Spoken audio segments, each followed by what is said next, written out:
Hi class, I kind of wanted to take you on a virtual field trip. I'm here a little bit south of Jasper at some of the highest spots in the Ozarks. In fact, I'm kind of in the clouds.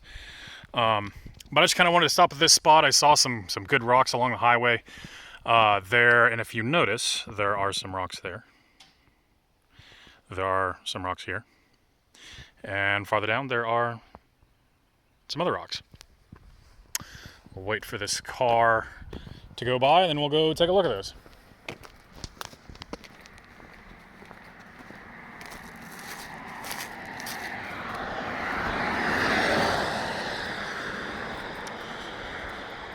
Okay, so we'll get up here, see if we can cross at this spot. So, step one, looking at this middle layer, what do we see? What do we see? Something that breaks easily. It's really thinly layered. It's a shale. It's a shale, nice and black. But then above it, we have this really blocky sandstone. Really thick. So we have a change in depositional environment here. Up here we are closer to a clastic source coming off the continent.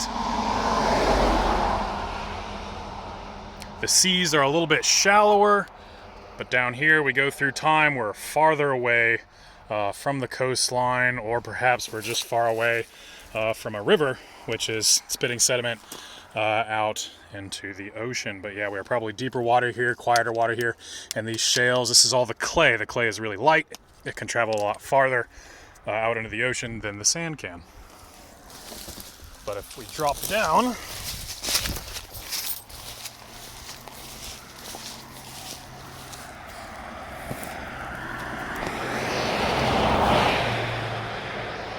and I decided to do this during rush hour.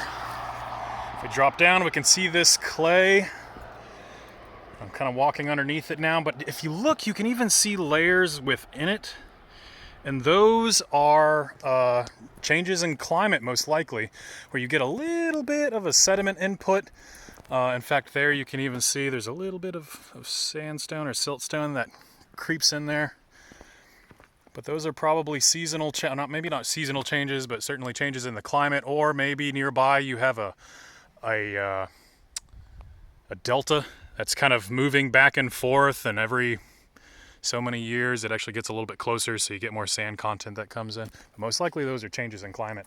But as we get farther down, you can see the sandstone actually starts to pick back up more, and we're getting into this blockier sand beneath the shale.